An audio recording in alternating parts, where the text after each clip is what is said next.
God, if it isn't Rockland Mike. How you doing, Mike? Hello, Mike. Just sitting here waiting for the net to start. Well, how are you enjoying that new to UM2? I was rather surprised that you went to the dark side and got some Collins gear. Well, I couldn't talk to you unless I got something like this. If I got on with, my 10-tech or, I would be just booed off the air. Well, probably some of that SDR stuff, but I do get updates from John. He checks in with you guys at ODark 30 on 6.5, so I do keep track of you. Well, I know John takes care of me. Well, that was a real knee slapper. No, he really does. When he gets wise on the group I get to, he gets right on them. Well, that's good because we've known you a long time, and we know what you're thinking when you don't even know what you're thinking. Let's don't push it now, just because I know you. Okay, but great to hear you. And John sent me an audio file from about 2005 from when we used to get on vintage sideband equipment on the mornings. I think that was, every Tuesday. So it's nice to hear you and some of the other call signs that are no longer out there. Yeah, did HDU pass away? I think so. Well, I don't know, since he dropped the hobby, about 15 years ago? Yeah, I still hear people on and had a piece of his equipment or what, and, I'm always kind of curious about those guys like John W7MS. That's true. I would think based on his career as a physicist, he would have a very well-endowed retirement, but it'd still be nice to hear him. Well, he retired, I know that. And then he went back to work as a special something. Yes, sir. Well, we got a tuner-upper, so it's officially early bird time, 6:45 for the Collins Collector's Net. So this is W7MS, Mike and Reno. I'll be net control or net chaos this evening. So anybody else out there wishing to join us, we'll scribe you down on the paper, W7MS. W6DQ Kilo Foxtrot 6 Quebec November Golf. Okay, I got Kevin and I've got Lisa, but there's a tuner upper on frequency, and I know there were a few doubles there, so let's try it again. ND7M to Quebec. KK6IRZ Whiskey Italy 6 radio. Well, I've got Kevin, Lisa, Walk the dog. And Dennis, W6DQ, and another Dennis, ND7M. And we got KK6IRZ back in country. Nice to hear you. And also Dave, it's been a long time, WI6R. Anybody else? WA6 Juliet Bravo Delta.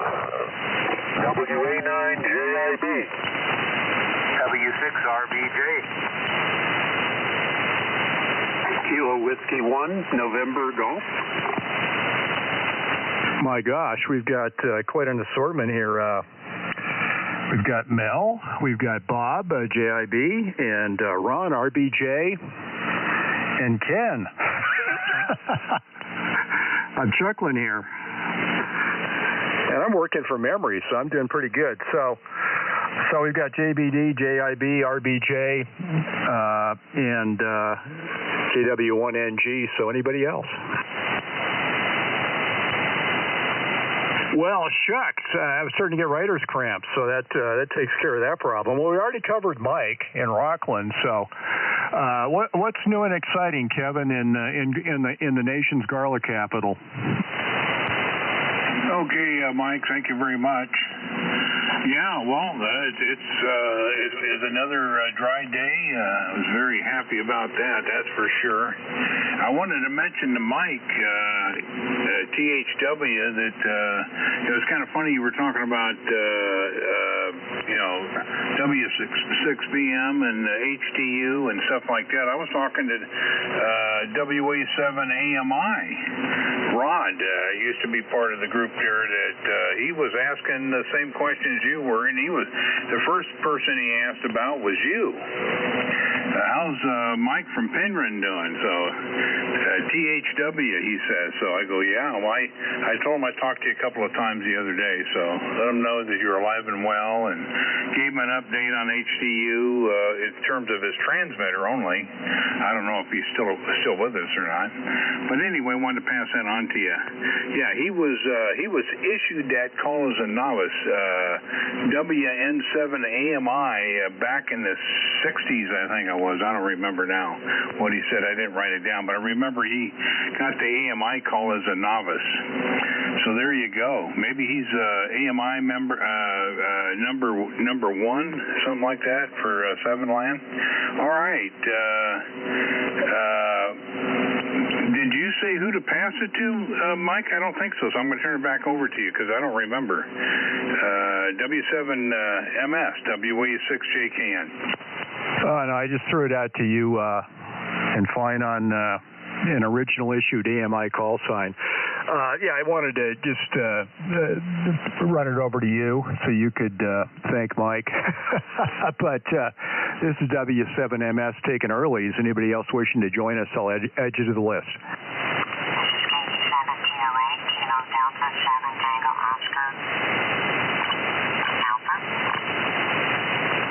I think it was a WD7 question mark. You're high in frequency.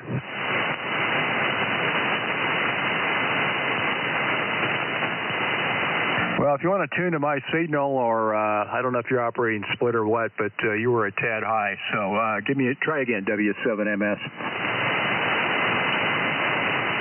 Yeah, it was KD7TOA. That's Dave in Las Vegas. Okay, well, I guess he's probably hitting perump on ground wave because he's not doing too well Sky, but we got you. We got you, Dave. You're on the list. Anybody else? Kilo 6, Alpha Sierra, November. Well, hello, Raul. How you doing tonight? Hey, doing well. Getting a little chilly. It's getting colder by the day, but all in all, well. Hope you're doing good. Doing great. Yeah, we're finally getting out of the dank January and maybe getting more seasonable weather, which means cold nights and highs in the 40s, 50s, maybe with some sunlight. So, yeah, it gives you hope for spring. What's Lisa and Dennis doing tonight? Take a turn, W7MS. Well, we're getting ready to talk on the Friday night Collins Collectors Association net. No, we're doing fine. I'm working hard, or is it hardly working? And anyway, just crazy trying to stay afloat with the short staff that we have. And Dennis is here doing radios and working on the ham shack, and life is good here at Faraday Field. So I'll turn it over to Dennis, W60Q from KF6QNG. Oh, thank you, Lisa. KF6QNG, W60Q. Yeah, the ham shack is coming along. It's going to be ready by the time we have the sideband barbecue. It's going to be ready long before then. I'm so jazzed. It's just seeing progress every day, with, pardon me, I had to cough. All the lighting, wiring is done. We've got the schedule made out for the next couple of weeks of the work that needs to be done. So we're coming along. We got the doorway to the other building. Well, we're doing a second passageway between the two mobile homes. There's one already, which anybody who's been here has seen that. Well, we're adding a second one at the other end, and it's all roughed in, so I'm pretty jazzed about that. And let's see, what else is going on? Yeah, we're on internal power on this one. So I'm on the correct, instead of the haywired jumper that I had extension cord for the linear going over to the other building, I'm actually hooked up to the power that's in this building right now, so that's pretty cool. But it's coming along. Been working a lot of DX. I'll talk about that later. And had an interesting experience today, but I'll save that for the net. So back to you, Mike. Thanks for doing the show tonight. W7MS, W6DQ. Well, great, Lisa. Lisa sounds tired, but I guess Dennis can take her into the back in the darkness to back to the house and tuck her in for the evening so she can get some rest. But Dennis, great on the progress. I know that COVID and other issues just derailed. Delayed the plans, but it looks like you're really making up for it based on your contractor contact that you mentioned a few weeks ago, that things are just zooming along. And not a lot of excitement here, but I've been streaming hits of the 80s on Tidal for most of the day here, and it was kind of like, I was thinking of MTV music videos. That was strange, and all the nostalgia that goes with that era, but that's maybe not super exciting, but it stimulates some neurons here and some thoughts. So, Dennis, what's happening in Pahrump, and then why don't you just shoot it over to Jeff, KK6IRZ, and we'll see what he's up to, W7MS. Okay, real good, Mike. ND7M here, and it's a beautiful day today. We were in the upper 60s, no wind, no clouds, and obviously no rain. Talking about maybe some rain coming in next week, Thursday or so, about an 80% chance they're saying out here, but that's next week, and most of the weather guessers probably couldn't tell you what the weather's going to be this afternoon by looking out the window, so we'll see if that shows up. Boy, everybody's been working on projects, it sounds like. I was working out in my Connex box today. Basically have all of the electrical installed. I've got the 240-volt services put in for the broadcast transmitters, and I got the 120-volt just utility wall sockets put in for test equipment and so forth. And I'm still kind of dragging my heels on the ceiling lighting. I've got a couple of LED lights for that, and I'm still kind of scratching my head on that. I've got the power and the wall switch and everything ready to go. So anyway, we're coming up towards the witching hour here, so I'll send it to KK6IRZ, ND7M. All right, well, good evening, everybody. This is KK6IRZ, Jeff in Chino. And, yes, just back from Vietnam, got back here on Wednesday, was able to get on the Wednesday night AMI net and say hello, and then from there I've been mostly, I think, kind of in recovery mode. But have been doing a little bit of workout in the shack here. Played a little bit of radio for Thursday there, but then started tearing things down, making some changes over here. So we'll see how all that stuff works out. But basically going to incorporate some processing. Tonight I'm just barefoot on my ICOM 735 so that I was at least able to still get on and say hello and all that type of thing, but have most of the stuff torn apart right now, so no amplifiers and just the basic hand mic and all that type of thing, but hopefully you guys are hearing me okay.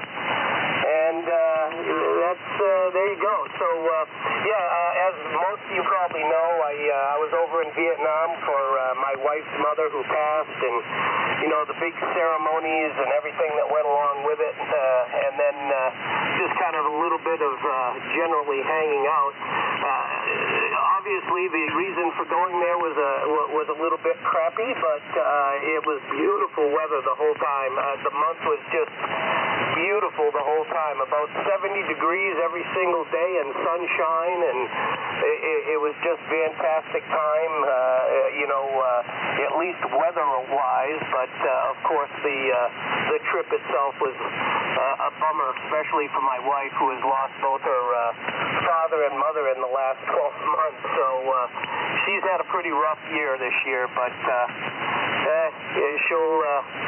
she seems to be handling it quite well. So in any case, that's what's been going on over here. And I'll send it back over to you, Mike, and you can keep things going. I guess it is getting pretty close to the hour. I don't know where I am in the list. I'm not sure I'll be here because this is about the time I have to go pick up the wife from work. But she hasn't given me the signal yet, so I'm not sure if I'll be here or not be here. But go ahead and give me a call just in case. Back over to you, Mike, KK6IRZ. Okay, well, thanks, Jeff, and thanks, Dennis. Yeah, I'm going to go ahead and read the preamble here, and I'll ask for any other folks who want to join us. And then I'll start first rotation with Dave, and just start with Dave and run through the list. So I think officially, at least for the time being, Jeff, you're at the bottom of the list. So that's, but I'm sure that'll change here drastically in a few moments. This is W7MS Whiskey 7 Mike Sugar. My name is Mike, and my location is Reno, Nevada. I'll be your control station today. Welcome to the regular Friday evening West Coast edition of the Collins Collectors Association CollinsNet.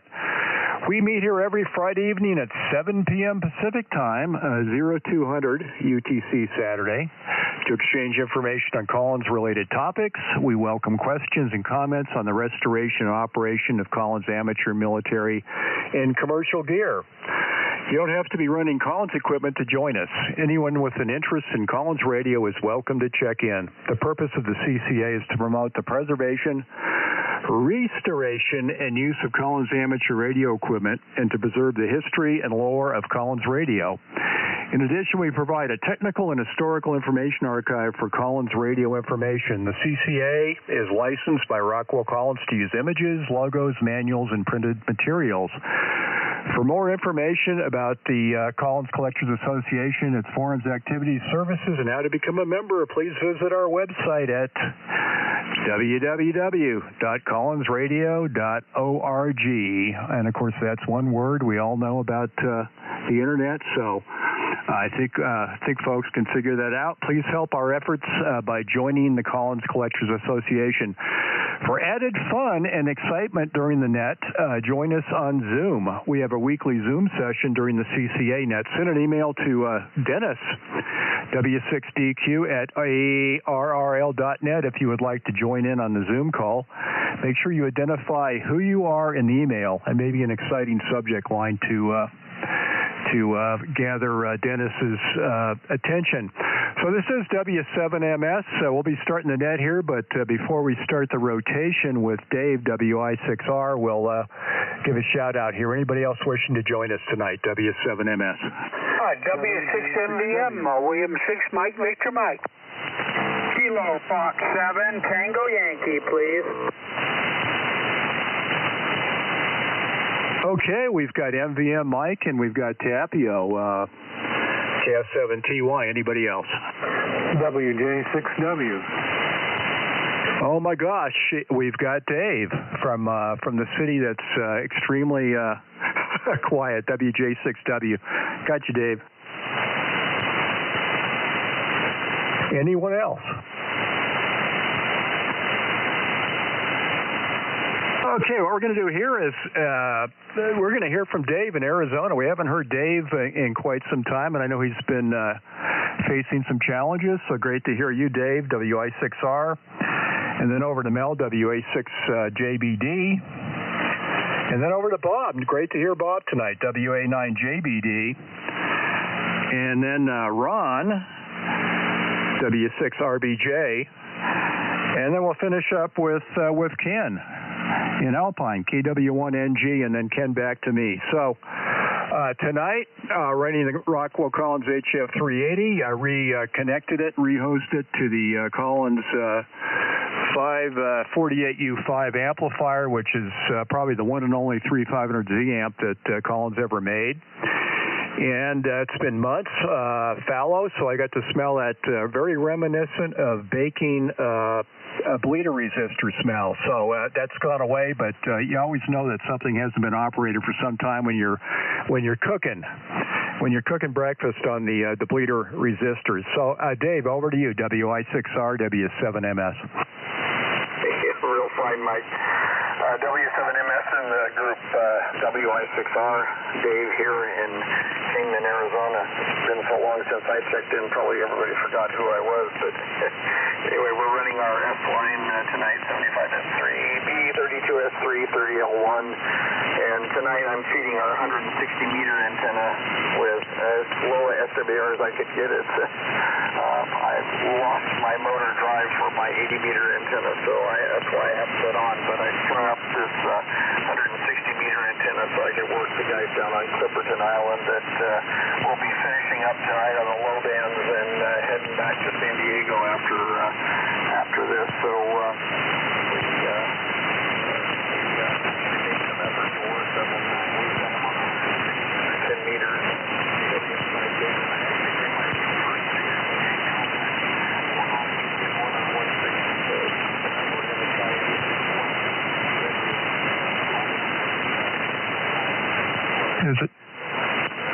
Is it propagation or is Dave having issues? Sounds like he's dropping out.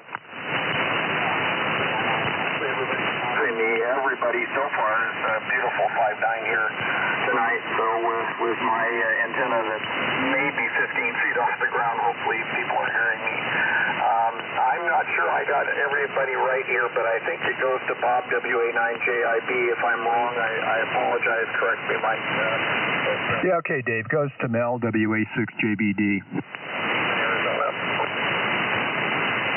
All right, I heard him drop off.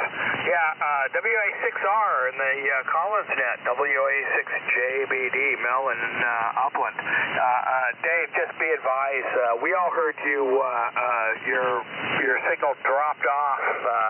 You were easily S9, and then it just dropped off to barely audible, and then came back up near the end of your transmission. So there's something going on there. Anyway, hello everybody. Nice to be here. I missed last week. I was just a little too wiped out from the day to get on the radio and play, so I didn't check in. And I'm almost at that point tonight, but I decided I'd get on. Interesting day today. I spent the day at a elementary school participating in Career Day, and so I got a chance to tell a bunch of kindergartners through sixth graders how I got involved in radio and my career in public safety radio and so on. And I had a really excellent time. The kids paid attention to what I had to say, and I tried to make it interesting and fun, and it seemed to go over pretty well. So all in all, outstanding day. I'd do it again. So anyway, that was my day. I'm wiped out. They kind of overscheduled me. I had one 10-minute break and about an 8-hour day. So if I do this again, then they're going to have to make some adjustments. But all in all, a good time, and hopefully I left some positive impressions on radio and ham radio and so on with the kids. They ended up asking lots and lots of questions, so I take that as a good sign. That's about all I got for now. I'm not sure, Mike. I'm not sure who I'm supposed to hand it to. I'm a little wiped out from the long day, so I'm going to give it back to you. W7MS, WA6JBD, and I'll pay a little more attention on the order here. Go ahead. Okay, well, we'll give you a pass. You sound beat. Totally understand. It goes to Bob, WA9JIB. Take it away, Bob. Okay, Mike and group, W7MS, this is WA9JIB. Some of you will recognize me, others maybe not. The name is Bob, Bravo, Oscar, Bravo, and I'm located in La Cañada, California. And for those who don't know where La Cañada is, which is probably a lot, it's a sleepy little suburb on the foothills of the San Gabriel Mountains, above Glendale, kind of sort of towards the northwest corner of Pasadena. So anyway, yeah, I don't usually get on Friday nights. I usually hang out with my girlfriend on Friday nights. But she had an earlier activity today that ran over, and I don't know when she's getting back. So here I am, making a grilled ham and cheese sandwich and getting on the Collins net. I have been on before, but it's been quite a while. So anyway, good to check in with you, with the gang here. I do not have a Collins station to put on the air. I do have a 75A4, but no transmitter. But tonight I'm running my Collins clone, which is a Yaesu Fox Tango 101 Echo. And I've got it barefoot and running up to my inverted V dipole that hangs off a 35-foot mast, coaxial cable fed. So anyway, nice to hear some familiar voices and maybe make some new friends too. So with that, yeah, I will hang around for a while, and I believe I turn it to Whiskey 6 Romeo Bravo Juliet, who I don't think we've met, but I think maybe your name is Ron. But you probably know, even if I don't. So take it away from WA9JIB. Fine business, Bob. WA9JIB and the group, W6RBJ. I had a fun time when I came into the shack tonight. I turned on my S line. I heard one of those really scary zaps, and the transmitter was dark. I took a look, and I blew the fuse in the 516F2. So I've got a project ahead of me here. So we're using the KWM2 tonight with a 3001 into the high gain high tower. I just got myself, as I was saying, a project. Time to start tearing into this. Question is it the transmitter that blew up the power supply, or did the power supply just do it to itself? Hard to say. Things have been working pretty well up until now, so it's one of those fun things. At any rate, it's been overcast and windy up here with kind of cold, and although we're supposed to get a little warming trend, we're due for 3.5 inches about midweek up here in the Redwoods, so that's what keeps things green. I've got several things to do along with the new project on the radio, so this is going to be a one and done for me tonight. I surely enjoy hearing everybody, and the conditions are really good. Most everybody is in here to Fortuna at anywhere from 5 to 20 over S9. The lowest signals I'm recording here are S8 to S9. Everything is just wonderful up here propagation-wise. So with that, I'm going to hand it over to Ken, KW1NG, and wish you all the very best of 73. This is W6RBJ. Yeah, very good, Ron. Thank you from Fortuna. W6RBJ, KW1NG, Alpine, California. We're about 30 miles east of San Diego in the foothills, 1,800-foot elevation or so. Handle is 10. And running the S-line tonight, 32S3 with a Shure 444 mic into the 30L1, feeding a tuner and going out to a 90-foot inverted L up about 30-35 feet, something like that. Receiver's the 75S3C. Hey, everybody's got great signals tonight. The noise level is down. It's my typical S6, which is very good. Even folks down at S7 or S8 are very copyable, so it's a nice evening for that. I had a couple of pieces of good news. One not so great, but I had to take my wife in for an exam today. She looks like she needs a CT. I'll have to get that tomorrow. We'll have to get that tomorrow for her. Darn diverticulitis flaring up again, apparently. So we'll have to take care of that tomorrow, probably at the ER. I did hear from actually W6YEC arranged this for me with Joe, KG6FQQ, who has possession of all of Norm Johnson's old parts and Goldust twins, which have been spoken for by his family, but all the parts are up for grabs, and I asked about filters, and he said he might have a CW filter, so he's scavenging through the boxes for me, and we'll see if he can come up with a CW filter for the 75S3C. That would be great. I bought two, and none have worked. So Let's see, and the fuse glow. Yeah, I have the same 516F, whatever it is, and I've had a fuse pop just on turn on, and I replaced the fuse, and everything was fine. Everything's working great, so hopefully it is just that. All right, that's about it for me this evening. We're going to pass it back to you, Mike. Thanks for running the net tonight. Appreciate it. W7MS in Reno, KW1NG. Okay, well, thanks, Ken, W7MS. And a few comments. Yeah, Dave was S9 plus 10 and then S0, so maybe some issues on the 160 antenna. But again, Dave, great to hear you. Mill's tuckered out, so we'll give him a second chance. And great to hear you, Bob, on the Collins clones there. And you're taking the evening off from.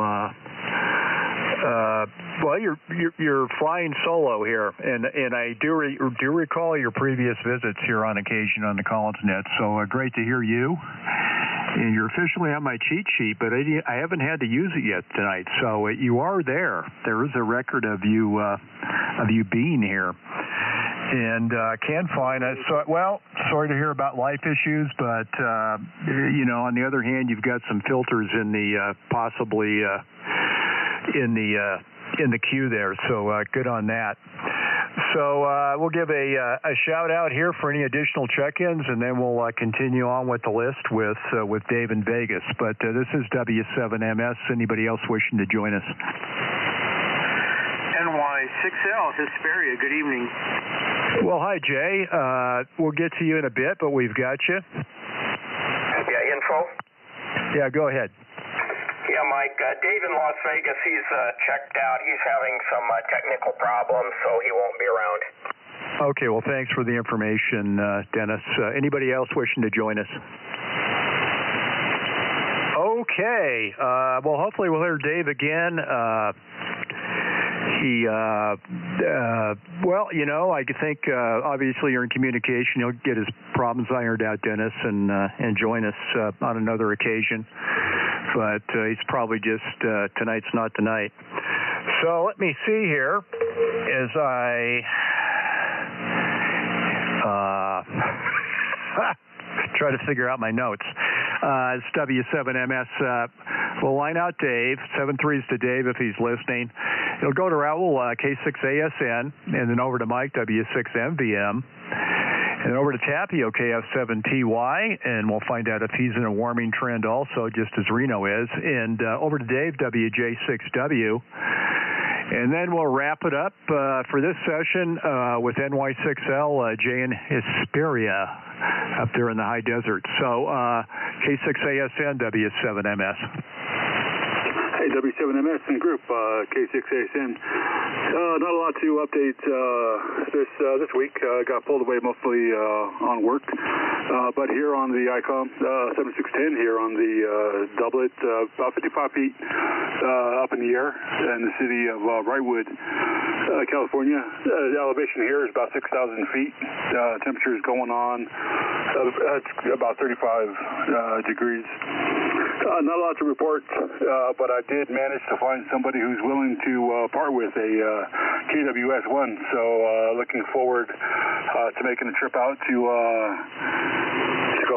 go pick it up. Hopefully when the roads start to thaw.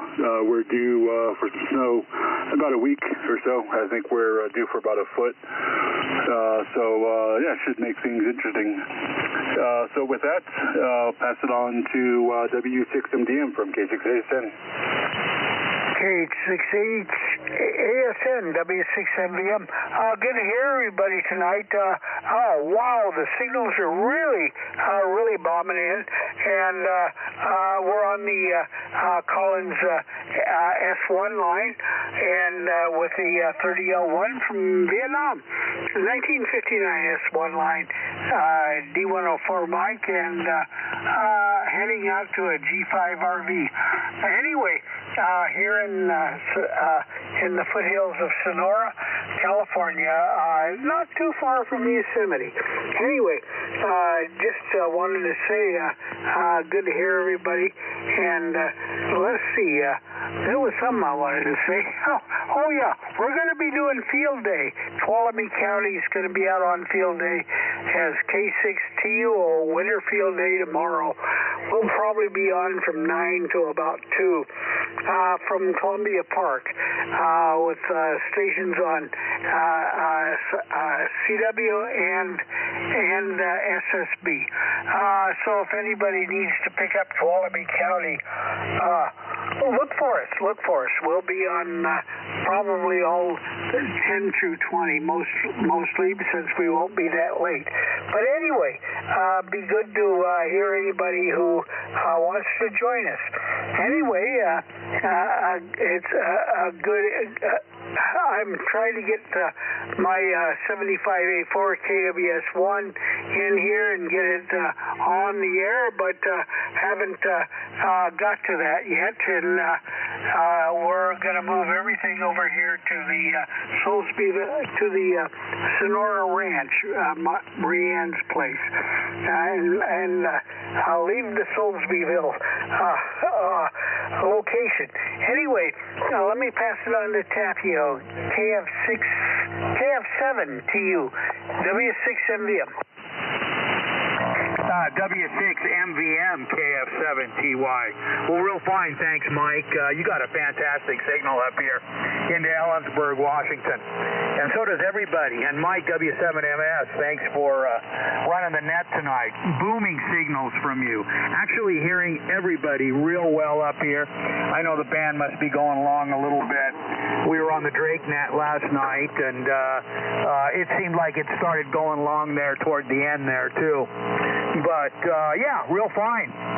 We do have a warming trend. We're up into lows in the low 30s and getting up into the 40s. They're talking maybe 50 by next week.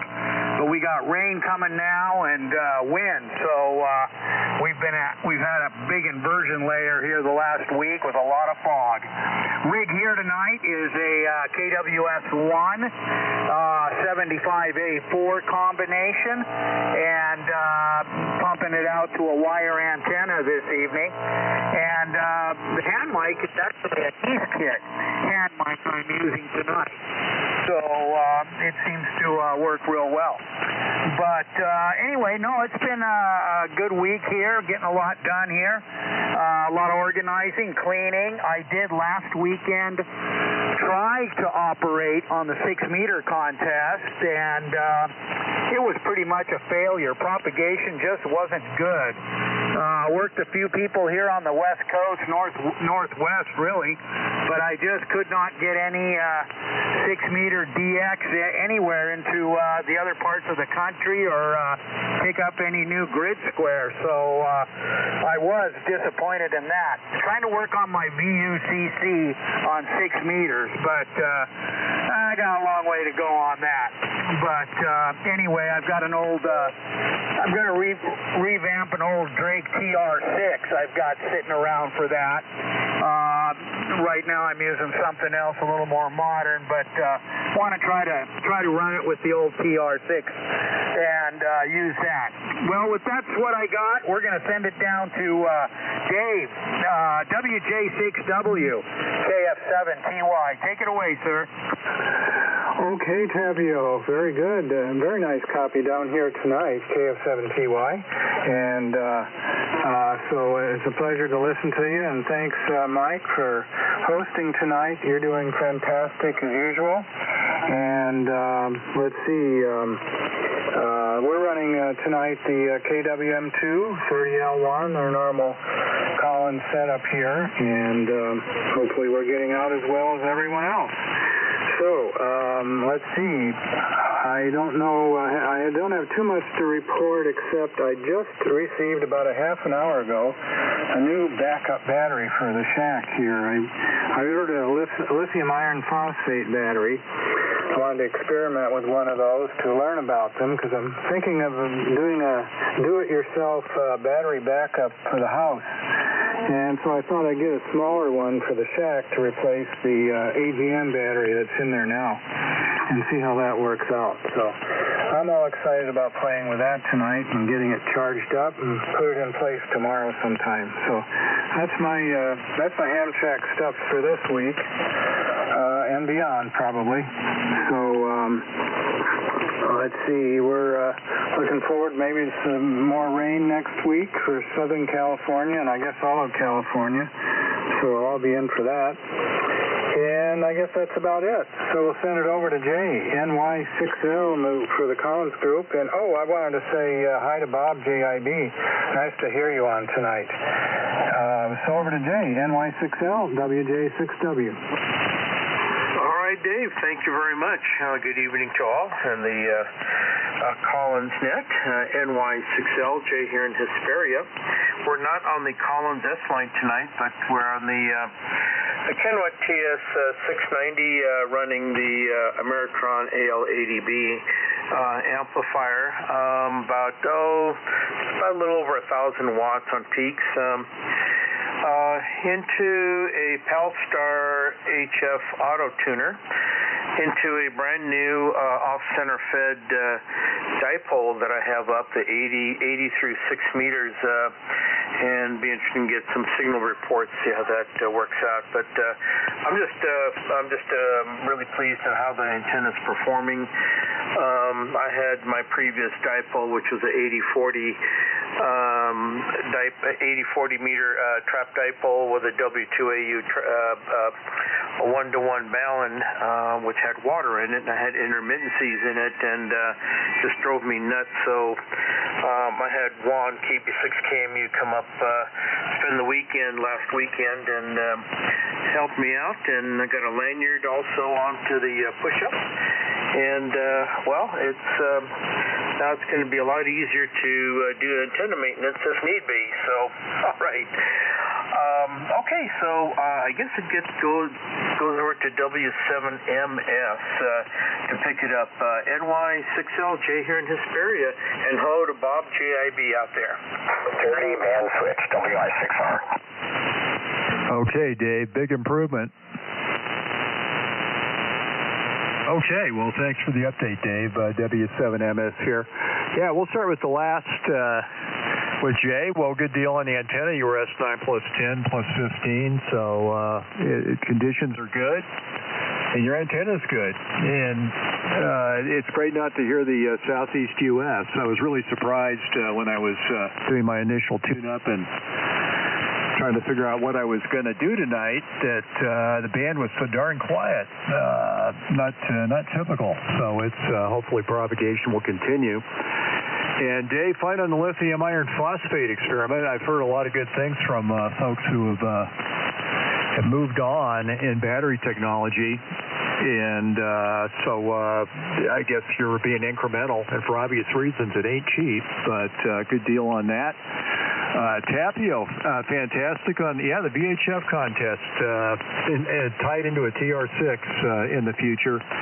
I had a call this past weekend from my son who was playing around with the VHF contest. He's up in Eugene, Oregon. And Dad, you ought to listen, you ought to tune around. So to make him happy, and you never know, I fired up the KWM2 and the 62S1, tuned around on 6 and 2 and on the sideband calling frequencies, and all I heard was a couple FT8s, some FT8 carriers. What's new? But no voice, no sideband, upper, lower, or in between. So that was not a surprise. But we turned things off, and I resumed what I was up to before the phone call. And MVM Mike, fine on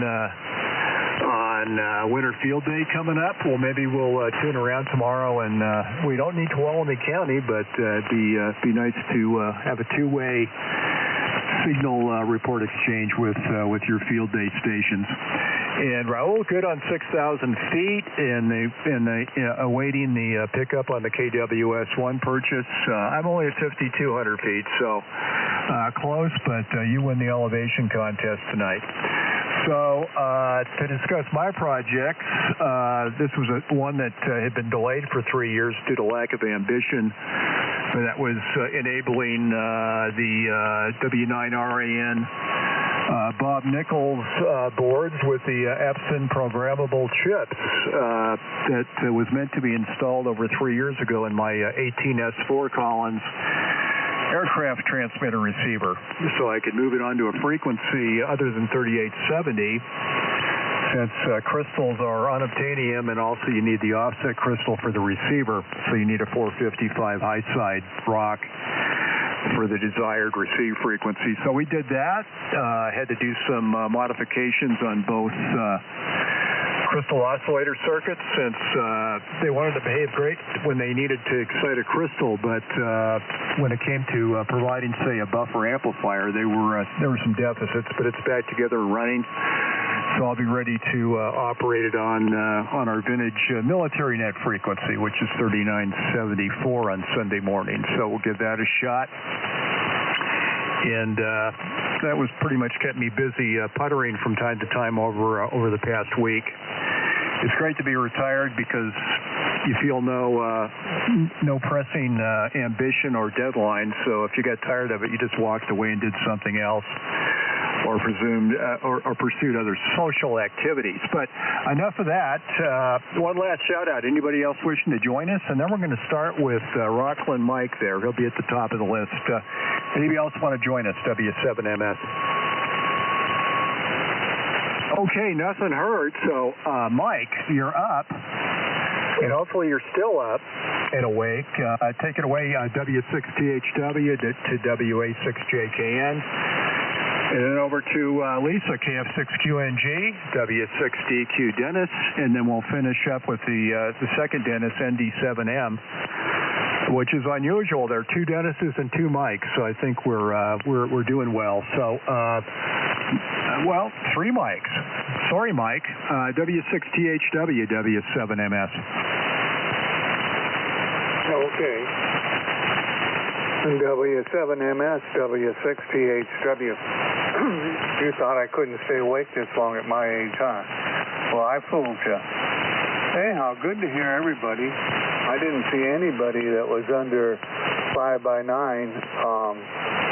Everybody was, 20 over 10, who knows, so forth. And how about another Dennis? Through the rig. The rig here is a Collins KWM2A. And what else I got here? Oh, the antenna is a dipole, about 35 feet in the air. And the microphone's a RCA 77D. And that's about it. So, let me get it over to, I think it goes to Kevin. Let me look here for a second. Okay, yeah, that's what I wrote down. WA6 JKN, W6THW. Yeah, W6THW, WA6JKN. A very good, solid copy from everybody tonight. And let's see here. Hello, radio. Yep, this thing is working just fine. I'm on the Collins KW Sugar 1 tonight with the 75A4. Boy, everybody sounds good coming through that 75A4 tonight. And Dave, when you came in the second time around, you must have turned on a big station, because I think I guess the best way to describe it is the 75A4, as heavy as it is, kind of bounced up and down a little bit when you came back on. So that's my signal report for Dave there. Everybody else is doing great. Like Mike mentioned, S9, nobody less than that. There was quite a few 10 overs and 20 overs. So good band tonight, that's for sure. Projects this week, let's see. I had actually quite a few of them, but ham radio related. I I did find a low-pass filter that I had in between my transceiver and my amplifier was acting up, and so I just removed it, put in a new piece of coax, and that solved the problem. So I got to investigate what the problem was. I don't know if it was coax, connector, or the low-pass filter. So that I accomplished that at least. I did have a problem with the digital pre-distortion firmware for the ICOM 7610. That was the pre-release. I really call it the beta version that was released to those in Japan, and they test it for whatever, a year or so, and then they come out with the final version. Well, I jumped in there to be a beta tester, and it seemed to be working pretty good for about a month. Then all of a sudden I turned on my radio this morning, no signals, nothing on the spectrum scope, just dead. I mean, it lit up, it looked beautiful, you know, but it wasn't doing anything. So you go through the process of rotating the, you change bands and see if the band changes and all that stuff. And as soon as I did that, I went from 40 meters to 75 meters. The thing came alive. I couldn't believe it. So then I started investigating. Of course, you always go back to the last piece of firmware you installed, and sure enough, the digital pre-distortion was all grayed out. I went to that particular window where all the adjustments are made in the table, and the thing was completely blank. So it had lost all the settings. So I tried everything, and nothing worked. So offloaded it and went back to the 1.3 version. Everything was working just fine. Offloaded that and reinstalled the 1.4 version with the DSP, the digital pre-distortion, DPD. I always get those mixed up. And it came back to life. So I made a report on it, and dead silence, absolute silence. No one commented on it. But anyway, it is what it is. That's what beta is all about. All right. That was my ham radio related stuff. Over to, let's see, Lisa, KK6QNG, and the Fine Collins Group, WA6JKN. How about another Dennis? Okay, thank you.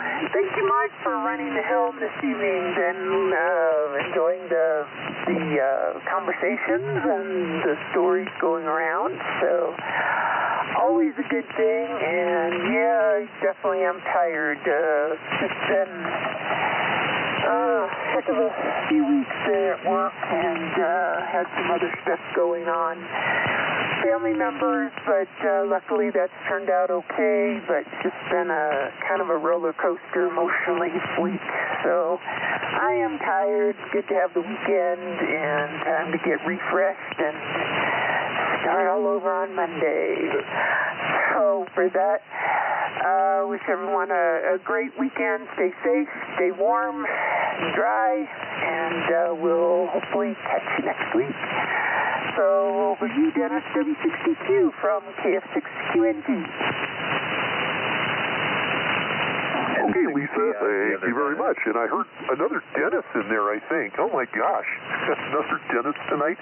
You failed to point out we got two Daves, too. So, two Daves, three Mikes, and two Dennises.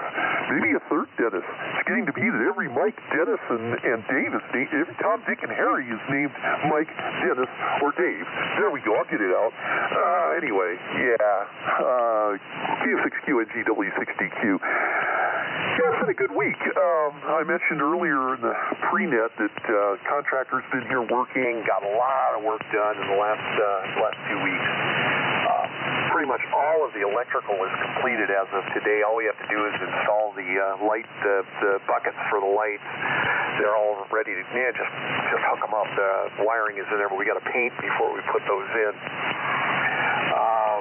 found out that from the contractor that the painter that did the shack last time is still working. I'd heard he was not working, but he's going to be back here. He's going to be here in a week and a half, so we'll get everything painted up, get the air conditioning or the split units in, and I can start moving some.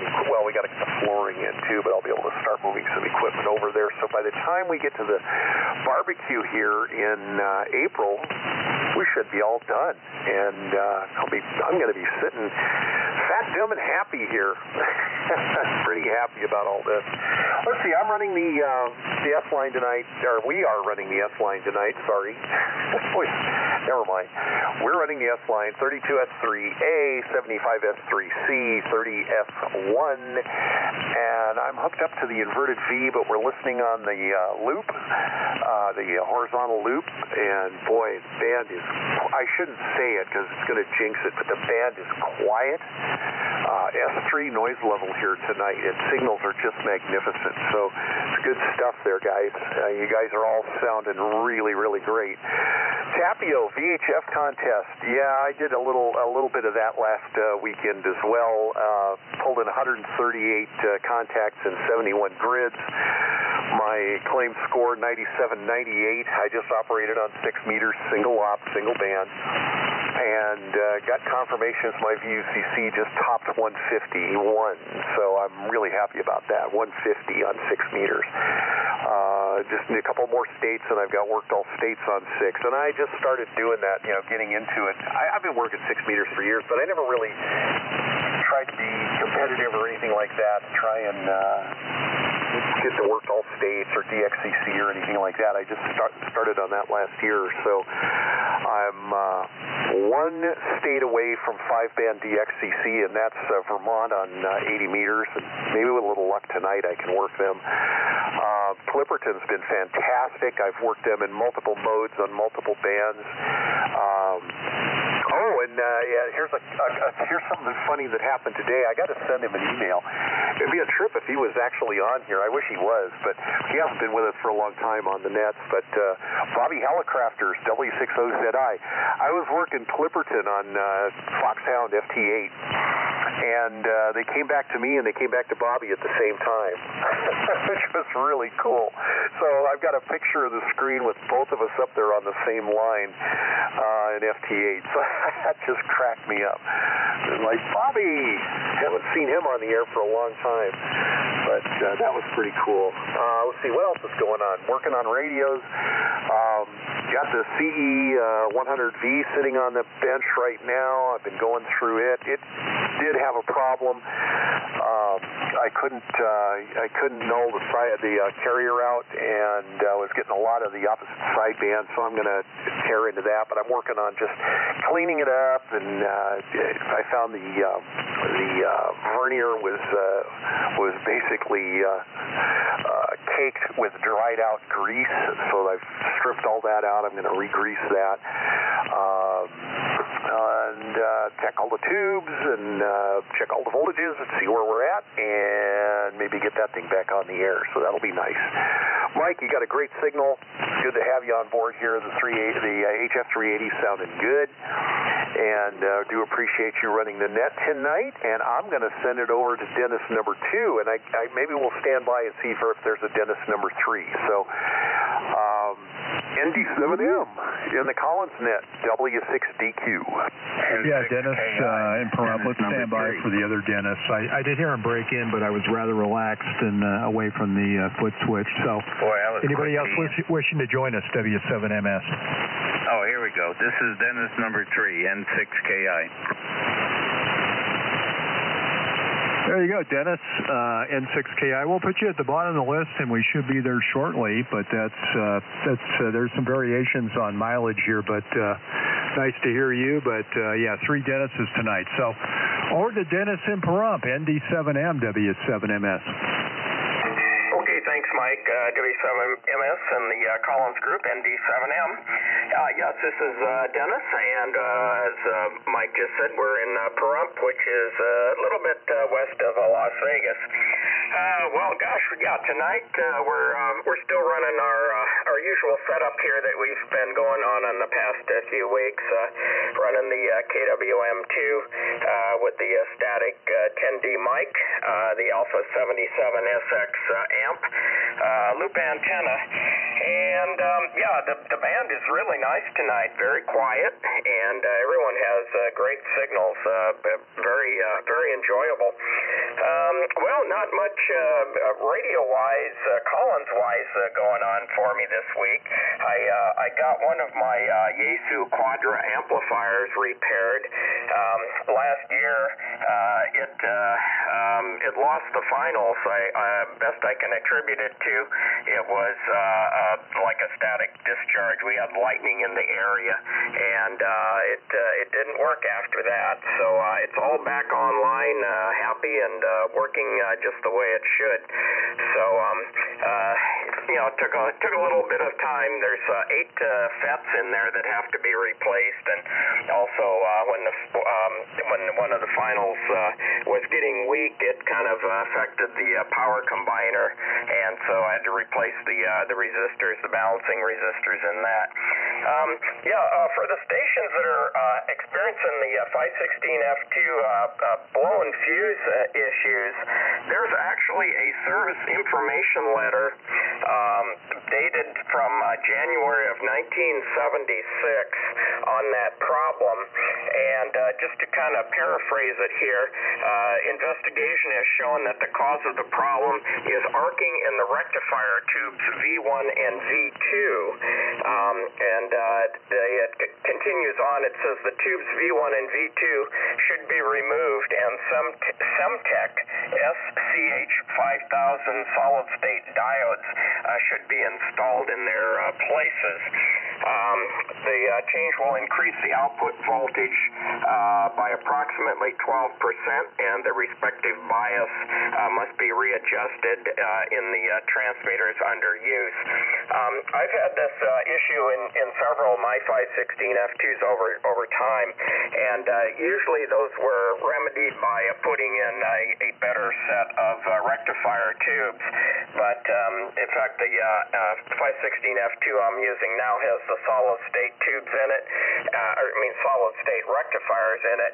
And what I did on the low-voltage side, I put a 200-ohm 5-watt resistor in series with the rectifiers to drop the low voltage down to make it a little bit more controllable. So anyway, enough of that. We got a long net going here. I'll tell you what, Mike, I'm going to jump out of here. So just cross me off the list, and I'll say 73s to everybody, and we'll look for you all next week. So anyway, back to you, W7MS and the Collins Group, ND7M. Well, thank you, Dennis, ND7M, and the Friday Evening Collins Collectors Association at W7MS, your cordial net control station, and thank you for the thanks and acknowledgement. Find Dennis on the Power 516F2 issues. Boy, that's a can of worms. No comment. Everybody's mileage may be varied, but certainly a standard issue suggestion, especially I think from the day when these radios were new. But boy, that can start. Put that up on the reflector. Let's see if what happens. But find Dennis at all the events and knocking him out on FT8 and Bobby Helicrafters. Yes. Haven't heard him on the air, but ran into him at a swap meet, I think, summer before last. It's been a little while here for Mr. Helicrafters. I think he was off when I talked to Steve at the swap meet. That I think he was off to Pebble Beach to play some golf. I guess higher priorities. And find Lisa, so it's take it easy, and I hope this activity on amateur radio is relaxing, because that's what it should be. JKN is a beta tester. Well, that's why you're there. And of course, great to hear Mike on the KWM2 there in Rockland. So let's see if Jeff's back from picking his wife up from work, KK6IRZ. And if we hear nothing, it goes to Dave, WI6R, with the rotated band switch. A big improvement. And then over to Mel, WA6JBD, Bob, WA9JIB, then over to Ken, KW1NG, and then back to me. And be patient Dennis number 3 will be in the next round. So take it away, Jeff, if in fact you're in front of the radio. KK6IRZ W7MS. Nothing heard, Dave. Take it away. Yeah, okay. Thanks, Mike. WI6R Dave here in Kingman, Arizona. Yeah, sorry I wasn't watching the meter. Didn't realize I was talking to myself there. But anyway, yeah, we're, as I mentioned, we're running the 160-meter antenna tweaked a little bit to make it work here due to the fact that I lost a very unusual motor drive on my 80-meter antenna, so untunable. So we're doing this because I put the 160 up to work. The guys at Clipperton, which we've now done on 160 through 10 meters, and on sideband and CW where they were operating, and a couple of FT8 contacts on 80 and 160, which happen to be the only 2 FT8 contacts I've ever made. So anyway, yeah, this is what happens when you don't use a radio for months. You need to go rotate the switches and occasionally take the covers off and blow the dust out or something. But anyway, it looks like it's working now tonight. And so yeah, that's one of the things we've been up to. And speaking of crystals, we now have a source for building BFO and carrier oscillator crystals that has been confirmed out of Europe, and so I'm ordering crystals for my 2.9 kilohertz filters to put in both of these radios, and along with a bunch of other crystals that I need at the same time. So for those that have been waiting to find ones and replace ones, I'm also putting in the 455.8 for CW so I can transceive. I already had the 455 for the carrier oscillator, so that was good news to hear, and glad that one of our European buddies and the Collins Collectors Association filled us in on that. So that was good news. And I'm going to stay out of trouble and pass it on over to this time the correct station. I believe it's WA6JBD. Mel, I missed your call in the last go-around, but hopefully we've got it right now. And good to hear all the wonderful signals. The propagation has been absolutely spectacular. Believe it or not, Tango X-Ray 5 Sugar was S8 on 160, which is just surely amazing. All right, very good. WI6R in the Collins net. This is Melvin Upland, WA6JBD. And yeah, Dave, your signal is up quite nicely now from before. You're a S9 plus 20 dB. So and just another comment on signal strength. Yeah, the band is really nice here tonight. I'm actually hearing Capio pretty good. I'm really close to the mountains here, and my northern horizon is at about a plus 45 degrees. So I typically have trouble hearing Capio. He's a solid S9 tonight. And Dennis, DQ is plus 30, S9 plus 30, and Dennis out in Pahrump, you're an S9 plus 40. So you guys, from my perspective, are the signal strength winners for the night. So I just wanted you guys to know. The band is in really good shape. It's kind of fun. I got the RF gain turned way down to keep the noise down, and everybody is sounding like I'm talking on an old analog telephone, and it doesn't get much better than that. So I think I mentioned my day was spent at a elementary school doing career day. That went over well. Other stuff.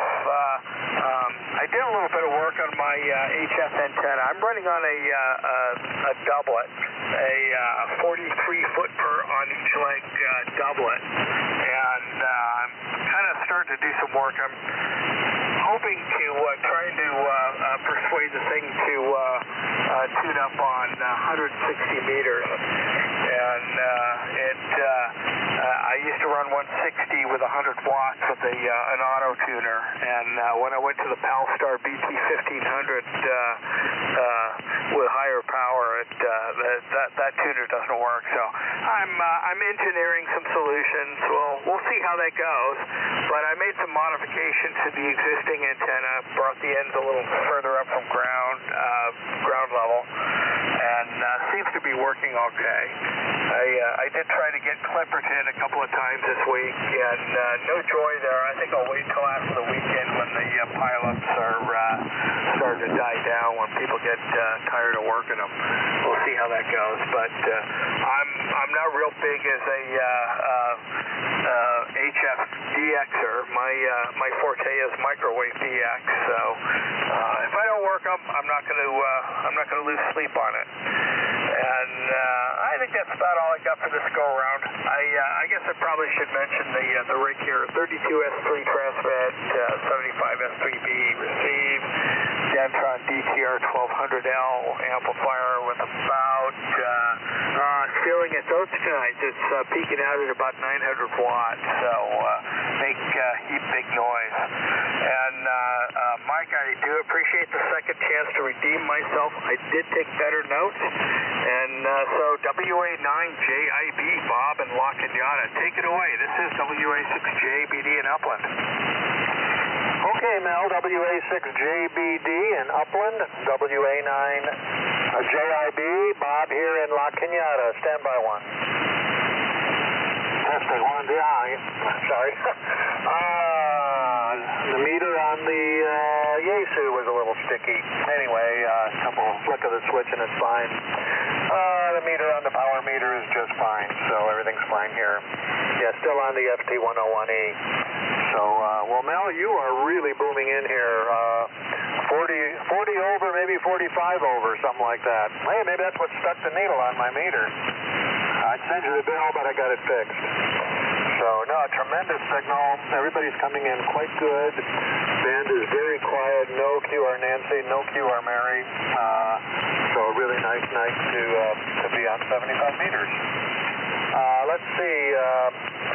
Last time I spoke at an elementary school, was not on ham radio, it was on space exploration. And this was in New Jersey, actually, at my lady friend's niece's school. And so, I think I spoke to 2 classes there. And it can be a challenge talking to little kids. They ask interesting questions. So, but it was a lot of fun. I really enjoyed it. And a coworker of mine the other day said, "Hey, Bob, are you still doing that ham radio stuff?" I said, "Yeah, I was just on last night." So his son is in Boy Scouts, and there's a few more, and he said, "I think there's still a radio badge you can get." So I said, "Yeah, come on over, and I'll show you what I got." And then he started talking about handhelds and stuff like that, and I said, "Well, I tend to run more of the older gear, vacuum tube stuff, but I don't want to scare them away. And so I would like to, at some point, have them come by. I invited them to our field day, which in June for the Crescenta Valley Radio Club will be in a park in Glendale. So, hopefully I'll get to do a little bit of Elmering, help some Boy Scouts out with some ham radio stuff. So anyway, in the background, while I've been listening, I had one of my portable 24-hour clocks just went Zippo. So one of the AA batteries was shot. So anyway, I got that all reprogrammed now with some new batteries, and now I know what time it is. How about that? So anyway, it's been very enjoyable on tonight. I'll hang out till the end and see what else happens. So with that, let's see. I turn it back to Ron, W6RBJ from WA9JIB, Bob in La Cañada. Yeah, hi, Bob. Ron signed. I think he's probably trying to find his replacement fuse, so it's over to Ken, KW1NG. Okay, KW1NG here. I don't have too much more. I was looking at that mod, to replace the mercury vapor rectifiers with solid state. I would think you could put 2 or 3 1N4007s in series. Anybody that knows, do you have to unhook the filament supply for the rectifier tubes real quick?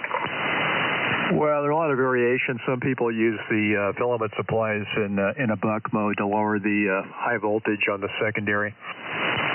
Yeah, I could see that. Yeah, because you'd be up 100 volts or so. That'd be a little bit maybe tough on the finals in the transmitter. Very good. Well, something to try should this keep happening, or when I do have to replace the tubes. It's good to know that you can do that. All right. That's about all I have. So, I was going to make a mention on the lithium batteries. I bought some for the motorhome and took out the lead acids. It had six big golf cart 6-volt batteries in series, or 3 pairs, 2 in series each. And I took those out and I put in a battery from Big Battery there up in the basin area there, and that seems to be working out quite well. I have 470 amp hour LiFePO batteries in there, and that's I also put in solar at the same time with a 100 amp solar charger, and they stay up quite nicely. So they hold the voltage better, because they stay around 13.3 or so normally, instead of dropping down into the 12-volt region or even below like the lead acids do. So don't be afraid of them. It's a little bit costly, but boy, they do work well. That's what I've got for this evening. It's going back to Mike. Thank you for running it tonight. 7-3 all. Enjoyed all the conversations. So take care. W7MS, KW1NG. Yeah, well, thanks, Ken. KW1NG and the Friday Evening Collins Collectors Association at W7MS. Yeah, the solid-state thing is very controversial, but also you don't have the soft start you have with the vacuum tube, so it's a real killer on the power switches. So just my insight, but it's a personal decision, and it's the owner's choice. But find Bob on a trip to New Jersey to give a discussion on your avocation. I think that's great. I still remember the NASA gentleman that would do the school rounds back in the 60s, and he would bring this big chassis with vacuum tubes, and then show a little integrated circuit and say, this is what this replaces. And of course that was to show the attributes and fallout from the space program, which one could argue, but as a kid in grade school, it was quite entertaining. And maybe those vacuum tubes, maybe that was another situation that led to this addiction issue with amateur radio.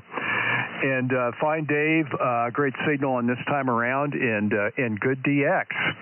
But let me see. With that, we're going to run through the end of the list, and Dennis is waiting. Dennis number 3 is being very patient. But we're going to run this over to Raul, K6 ASN, over to Mike, W6MVM, Tappy, OKF7TY, Dave, WJ6W. My apologies for not acknowledging the 2 Daves, Dave. Then over to the one and only NY6LJ, and then we're going to hit Dennis number 3 and see what he has to say, N6KI, and then back to me, Dennis. So guess what? Take it away, Raul, K6ASN, W7MS. Hi, W7MS and the Collins group, it's K6ASN. I think it was JKN that was talking about ICOM and the firmware. You got to be really careful out there. Ended up losing my 7300 to a bad firmware. The way that they have control over the finals and everything else, it was unbeknownst to me that there was a bad firmware load. That had since been corrected, but it was just my luck. I had loaded an older firmware onto my radio, and sure enough, within a week or so, ended up losing the finals on it.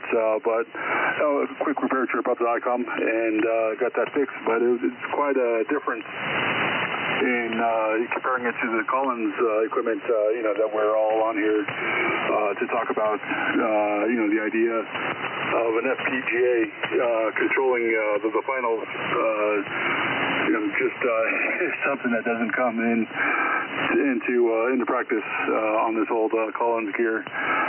So that's definitely a plus going for it. Good to hear about the W6 DQ and his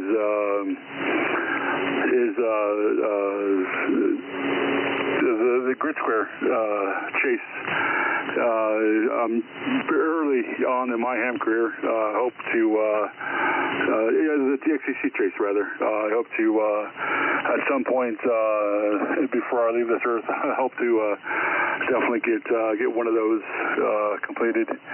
And I forget the gentleman's name there out there who's out there with his wife with the diverticulitis. Hope that all gets sorted out. Almost lost my mother to that almost 20 years ago. So for sure, that's nothing to fool around with. With that, I'll pass it on to W6MDM from K6ASN. K6ASN, W6MBM. Good to hear everybody tonight and listening on the comments. I have two KWS-1s, one with the 866 rectifiers, the other with a solid state. The only problem I've ever had, a solid state rectifier, one of them shorted out and blew the big 1 amp fuse on the supply, but that was about it. It limited the damage. Anyway, so much for their superior.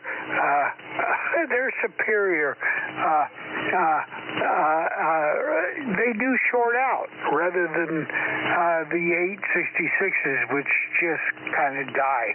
Anyway, I thought I'd put that in, and let's see.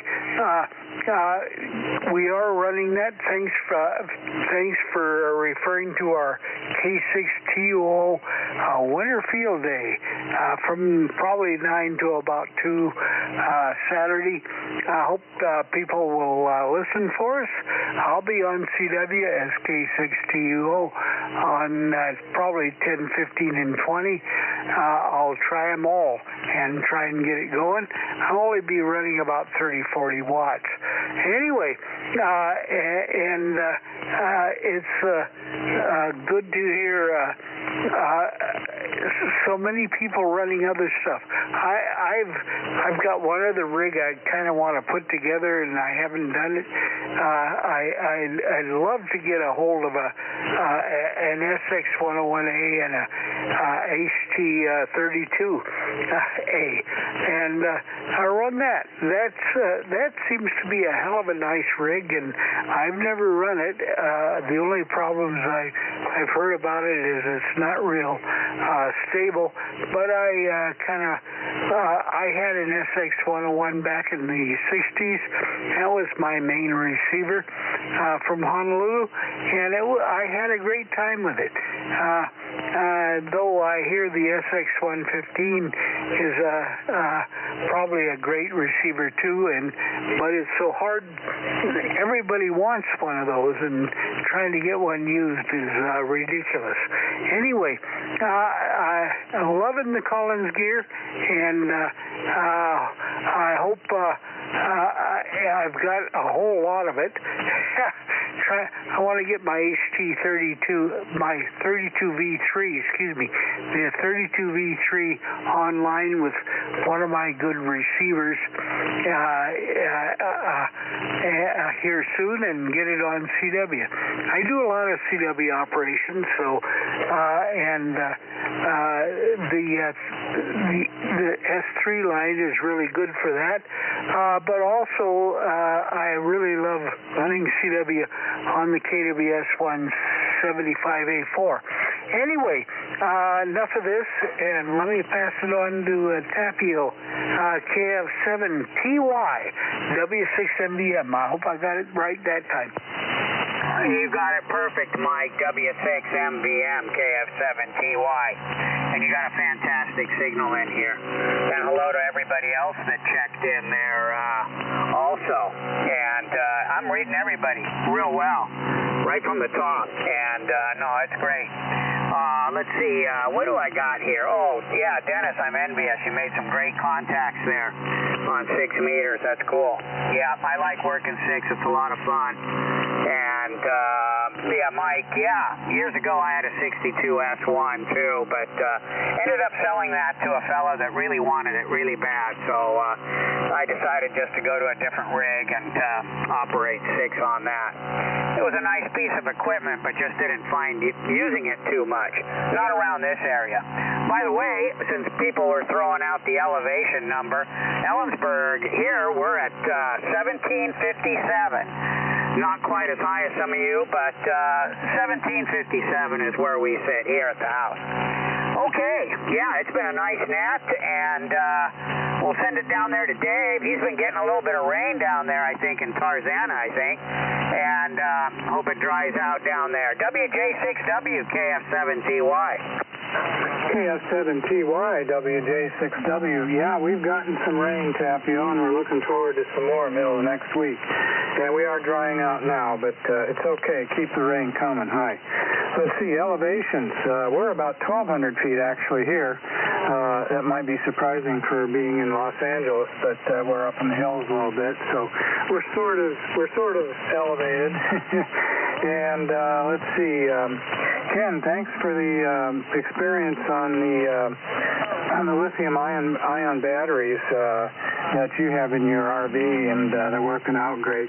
Yeah, they're supposed to have the 10 times the charge-discharge cycles of the lead-acid batteries in the last 10 years or so. So we're looking forward to testing them out.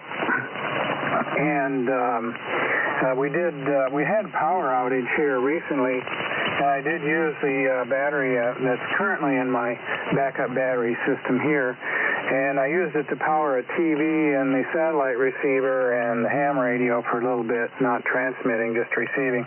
But anyway, it lasted probably 3 or so hours.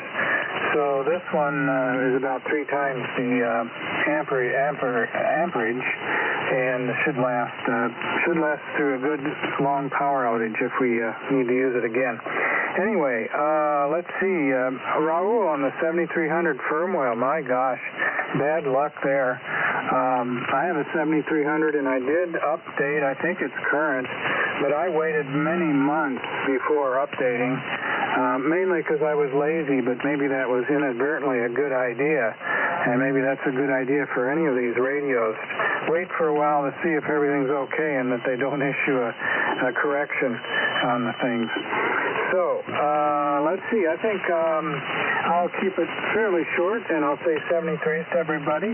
Thanks again, Mike, for hosting. Really good job tonight. And I'll send it up to my friend Jay. And I wonder if you're going to be at TRW tomorrow. I'm not going to be able to go down, but I'll bet you are. NY6L, WJ6W. Yeah, WJ6W, NY6LJ here in Hesperia. Since everybody's talking about elevation, well, I'm a little over 3,300 foot level, and if the conditions are right, last year, February, we had 7 inches of snow here, so anyway. Yeah, everybody's talking about power outage, backup, and all that good stuff. I have a device called the Blue Eddy. They're kind of pricey. Paid like about $1,800. It's they call it a 2 kilowatt solar generator, and I bring that with me to the TRW swap meet because it's capable of 2 kilowatts. And I've actually run tube gear. I've actually run ham gear off of it, and it lasts for many, many hours. It uses the lithium iron phosphate formula, so it weighs about 60 pounds to carry around. But in a pinch, I could use that to run my ham gear. It's got 12 volts output. It's got provisions to charge your portable devices, and as well as 120 volts pure sine wave AC there, and all that. So, and for the backup, I have a 2 kilowatt gasoline power generator as well. That's inverter type. So I'm kind of prepared for things like that. And anyway, all right. Well, let's move it right along here. I guess Dennis S6KI gets it next. NY6LJ here in Hesperia. Good evening, other Dennis's and net members N6KI, San Diego. The KWM2 and recently acquired 3001 are sitting in the living room on display, but when Studio B gets some room, or Studio A, in the shack there, those will get set up in here, mimicking my 1968-69 setup in Vietnam. Those are a picture on my QRZ page there. I had a couple of questions. I don't know who's the expert on these subjects, but the first is, can anyone tell me if I pop 4 572s into this 30L1? I've required some. I've got to get them tested this next week and make sure they're all okay. They're not new, but hopefully they got some life because they appear to be the old Citron quality with the heavy, thick plates. 2 of them are Citron. Let's see, 2 are Waters. I don't think Waters made 2. It's probably made by Citron. One is a Citron and one is, I forget. Anyway, so I wanted to know if I pop those in, is there anything that I have to do on the 30L1 or just go, or some caveats? And so that was the first question for me on that, and I don't know how you guys run the net because I've seldom, if ever, checked in here. Over. Well, Dennis, go ahead with your other questions. We're going to be shutting things down here, so there's plenty of time to talk and no rush. So go ahead, W7MS. Okay. The second thing is I acquired a beautiful condition heat Tango 1 Alpha tube tester. It seems to be of some importance. And it was checked by a friend of mine who has my 539C tester. He's always working on vacuum tubes, so I leave it there, and said it was in pretty good working condition. It will test 811s. Of course, it's not meant to test 572s, and I am going to put the 572s. The best I can do is pop them in at a pair at a time in an SB200 amplifier at my friend's house that I found them, the amplifier, a couple of years ago, and see what they do. I wondered, though, if I popped them in a tester, what they would look like compared to an 811, because they're kind of like super 811s. Probably have different gain and some other characteristics, but I wonder if anybody's ever done that and what I should expect to see. And of course, if it's shorted like an 811, it'll probably tell me, I'm sure. Let me see if there's something else here. Oh, the third wild question is that I learned years ago that grid current is God for transmitting tubes, and I'm not sure about the metering and the tuning that was done that many years ago in the 60s for the KWM2 and 2As. I'm wondering if there's any indication of what your grid current is doing with that crazy tuning procedure they have, or any other indication in that tune position.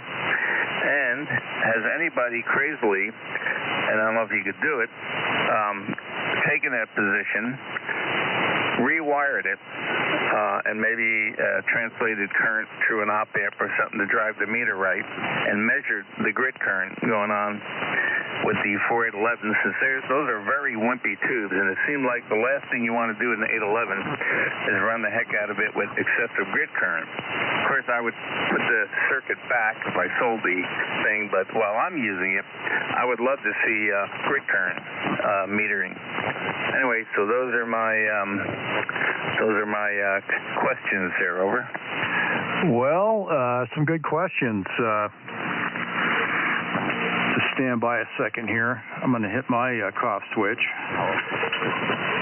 Well, Dennis, N6KIW7MS. I have a few observations. Number one, testing the 572Bs. In the tube tester, I guess you can find out for inner electrode shorts and if you've got a good filament, but one hint is to measure the voltage at the filament pins at the tube, since there'll be so much voltage drop on most typical tube testers that you won't actually have the correct voltage at the tube. Point number two is, I think with the 572Bs, you're probably going to have a greater issue with gassy tubes at voltage, which, of course, the tube tester is not going to give you any indication on that until you do a high pot, say an amplifier or actually a high pot tester. And I don't think there are any modifications necessary. A disclaimer, I've never done it myself, but there's also the misbelief by a lot of people that they can run more power with the 572Bs, which is BS, not to mention the power supply issues, but also the third and fifth order intermodulation distortion that's going to arise by trying to run it like it's a CB amplifier. Well, feel free. I think the one thing it does give you, it gives you a great plate dissipation cushion based on tune-up. So you're not going to bullseye the plate of a 572B. Something else is going to give up first. And as far as grid current goes, it's Class B. It draws grid current. That's not the killer. I think the killer for 3001s is over-dissipation of the 811As, which is largely done by poor tuning. And also the fact the Chicom 811As are not 811As. They're 811s based on a Soviet design, which was stolen from us, from the 811s, probably in those B-29s with the ART-13s that they confiscated up in Siberia when they would make emergency landings and couldn't return back to Tinian and the other bases in the Pacific. So that's my insight, but any other opinions out there, W7MS? W7MS, W670M. Go ahead, Mike. Yeah, I agree with you. You were right on with everything. But why would you replace the 811s with 872s? It's kind of silly. I mean, unless the 811s are bad, stick with them. I'm sitting here with an amp that's probably from 1963 or 64. It's got the same 811s in it, and it works just fine, puts out all the power. I've had 872s in these. It doesn't make any difference. It's not a thing you should go do unless you don't want to tune your amp right. You know, if you tune the amp right, the 811s are just fine. They were a good selection. I cannot see why anybody would want to replace 811s with 872s unless they're dead. And if you got a set of 872s and your 811s are dead, change them. But other than that, if it ain't broke, don't fix it. W670M. Yeah, Mike, I think you meant to say 572B. 872 is a rectifier. 86LK. Well, any other comments for Dennis? And then we've got the famous Drake collector on frequency, W7MS. Info. Go ahead, Info. Well, I was going to say, I was listening in on a conversation about 572 Bravos, and when they decide to give up, which they do, they can get kind of pricey. But I've had 811s give up too, but that's probably me just trying to reach the DX station. So I would say, generally speaking, talk to HM. who did a regulator on a 516 F2, but he probably knows about the 30L1 also. I'd recommend against it. Anyway, hello, Mike, and yes, I am the Drake junkie. That's fine. Well, anybody else here, and then we're going to at least officially close the net out. W7MS, any other comments? Sorry about getting the tube wrong. W6MEM. So can I respond back to his comment? Yeah, go ahead. Okay. The reason I want to use the 572s is my experience since Vietnam when I used the crappy 811s, and I'll call them because they didn't last very long, but of course they were being tortured, as you can imagine, with the heat and humidity. So, and the other station made a comment that, yeah, I might get some more dissipation and a little less heat beating on. Most any amplifiers I've ran in the past, the 811s just didn't last. And I've seen SB200s go for, I just saw one. I was a good friend of Gary Shandling, the comedian, and back in 1965 we bought a SB200 with a pair of 572s. And until his death in 2016, those 572s were still working for a guy that, well, occasional use. Okay, so not heavy usage, but I could not believe it. And the power supply was still going. So that's the reason I want to use the 572s. I think they'll just last a lot longer than the, they can take more abuse for heat and whatever than the 811s. But that's, it's my opinion. Could be wrong. And then as far as if I have to buy a set of 811s, can anyone tell me what brand to look for if you have a choice on used, like maybe new old stock or something laying around? Is there a favorite brand of them? And if you buy them new, what brand do you look for so you don't get some badly manufactured ones by, I don't know who's making them, but the Chinese are, and I don't know what the Russians are doing, but that's the only two questions. If I do have to go out and get a set of 811s, what to go look for? Well, let me comment on the 811s from China. I think they're all basically come out of the same factory, so it's a matter maybe of quality control. And also when they're stateside quality control and testing, like say RF Parts, who will back up their Chi-Com tubes with a good guarantee warranty. But essentially, I think they all come out of the same production line. It's just a matter of specmanship and how they roll them out, how they silk screen them. I was looking at 211s, VT4Cs out of China. They're all the same tube internally, but some of them for the audio fools, they put gold silk screening. The base is gold, real fancy looking for your tube amp, but they're all the same. But I guess it's initially who's going to back it up on the warranty. But yeah, on the 572B, plate dissipation. I mean, you can mistune a 572 and play those games, and you're not going to bullseye the plate. So I understand what you're saying. But all I can say is good luck in the contest, W7MS. W6MEM.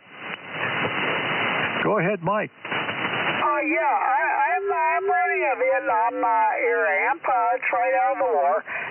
Sitting here with the original 811s in it that I got it with. It's been running here for 10 years. And, I just haven't worried about replacing them. I got a few 811s around to replace them if they go bad, but they haven't. And this is an amplifier that's used daily. So I don't know why anybody's too concerned about it. And a couple comments. Comment WA6JBD. Okay, well, we've got Bob and Mel there. So Bob's number one, JIB. So take it away, Bob. Yeah, so I had two comments. One was for Mike, W6NVM, I think it is, Mike Victor Mike. Yes, I own both an SX101A and an SX115, and they are both very nice receivers. I used to use the 101A when I had paired with my HT37, and I still have them, but they're not currently in use because I got the HD32B and the SX115. They're both wonderful receivers, I think. I don't think that if the 115 is any better than the 101A, it is not better by the price differential. Let me put it that way. It looks cool as hell. It's beautiful radio. Electrically, I don't know that it surpasses the 101A all that much. Anyway, just my comments. I love them both, but I'm a Helicrafters guy. Oops, I'm on the Collins net and I'm saying that. The other thing is, I have, I think, 6 811s in the original RCA boxes, but I don't really want to let them go. I also have 6 812s. I have no idea what rig uses an 812, or if they're interchangeable with an 811, so if anybody's got any info on that, I'd be interested. Anyway, now let me turn it back to Mike, W7MS, and you can direct it from there, WA9JIB. Info?